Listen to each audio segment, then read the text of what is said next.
at this very moment. As soon as I open my mouth, we are about 4 nights away from Formula 1 action. Kunal, are you excited? I am so excited. I'm just waiting to hear Steve Slater scream, and the 5 lights illuminate. When the 2013 FIA Formula 1 Championship is go! Yes. And boom, there'll be something at the first corner. Of course, when you have Grosjean and when you have the Cristiano, there is always some action. Yes. Welcome, Kunal. Welcome very much. This is officially the preview to the next Grand Prix, the first Grand Prix of the season, the next season, 2013. Beautiful it's going to be. Beautiful indeed. Yes. Okay, tell me something. Aren't you happy? Schumacher was supposed to be back on TV. Yes, I was looking forward to seeing him, but yeah, what he said makes sense. Yes. That if I'm anyways away from the family, I'd rather be racing than being a pundit on television. Yes, for those who don't have a clue what we're talking about, Formula 1 actually needed a new pundit, a new TV commentator of sorts, a new expert in the pit lane. People did approach Schumacher. Let's face it, they can't afford him to do anything. Second most important thing, I don't see Schumacher and Häkkinen, classy men, getting in with a mic like Coulthard and trying to interview people. So yes, very much. I don't see them doing that. But nevertheless, what I do think he could do, let's first assess who would he be competing against. Yes, that would be. He'd be competing against his 96 World Championship rival Damon Hill, his former teammates Eddie Irvine and Johnny Herbert, and his rival stroke punch bag David Coulthard. Yes. So I do expect him to come up with some antics to make sure that he gets the cake even in front of the television. You forgot the second Eddie. Yes, the only guy who he will actually be good to is Eddie Jordan, because Jordan gave him the break in Formula 1. Yes, and I wouldn't be surprised if he actually pushed Damon Hill out of the room. Or pulled somebody's mic off, or got the FIA to write a regulation to make sure his voice is the only voice heard on TV. And made Barrichello polish his shoes while he was still commentating. Okay, but Formula 1 takes a very funny turn in Australia because it is quite blind. New tires, etc., etc. A lot of new boys on new blokes on the ground. Yeah, we've tried this before. Very, very difficult name. So, which is the first name that comes to your mind? Okay, Valtteri Bottas. Did I pronounce it right? I think so. Yes. Let's ask him next time. The second name, which I don't want to do, the man in Sauber is Esteban Gutierrez. And the third one? Well, I'm going to go for the simpler one, which is Max Chilton. Oh, God. I'm going to go for Jules Bianchi. Oh, yes. Well, no, actually, he was there last season. Correct. But nevertheless, we still have one driver to name in all of this. That doesn't matter to us. Guido Van de Garde. Yes, man with a difficult surname. All the best to all these guys. Very pumped up. All these guys have had their share of testing. So, that's that. But with only 19 races this year, and Valencia being knocked out, last year, the race in Valencia was very interesting. Are you going to miss it? Do I miss Maldonado crashing into people and changing the way the race pans out? Yes.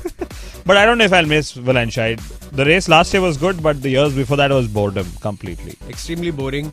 This year, very, very interesting lineup. But let's not forget, history takes us back to Melbourne. Melbourne and Brazil have always been the most eventful races. Melbourne, I think my most fondest memory of Melbourne is between Bridgestone and Michelin, where temperatures were really critical during that time. Temperatures fell and Juan Pablo Montoya overtook Michael in the first turn.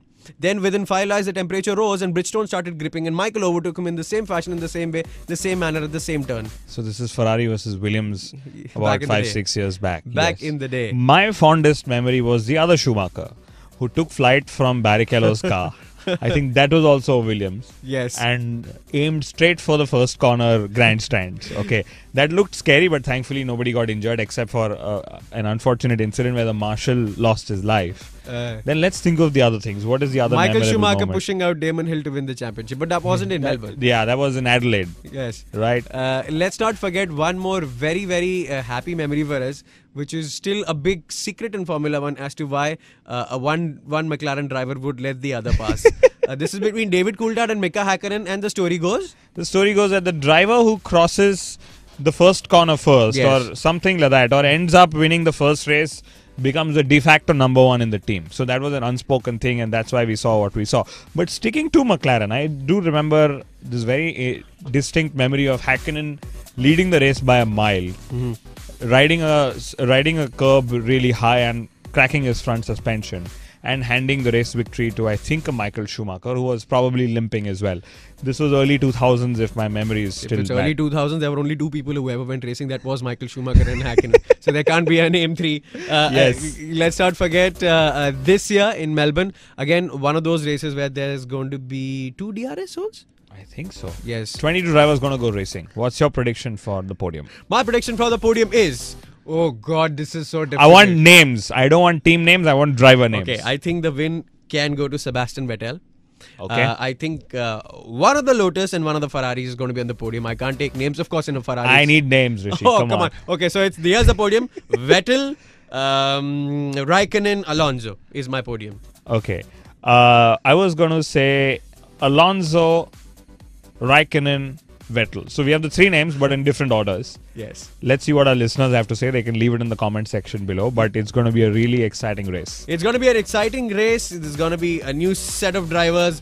The old set is always raring to go. Kimi Raikkonen says, I don't care. I race like every year. Alonso says, this is my year. Lewis says, this could not be my year. Whosoever it is, we are going to be covering it. Yes. Kunal Shah and Rishi Kapoor are going to be here on the inside line. In case you want to be with us, you want to join us, you want to leave a comment or ask a question, there's always a link below that you can hit. We have our own YouTube channel.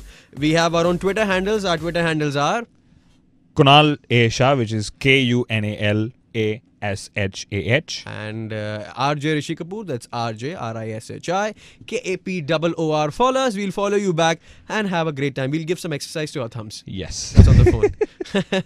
Thank you so much. Keep listening to the Inside Line. Happy racing.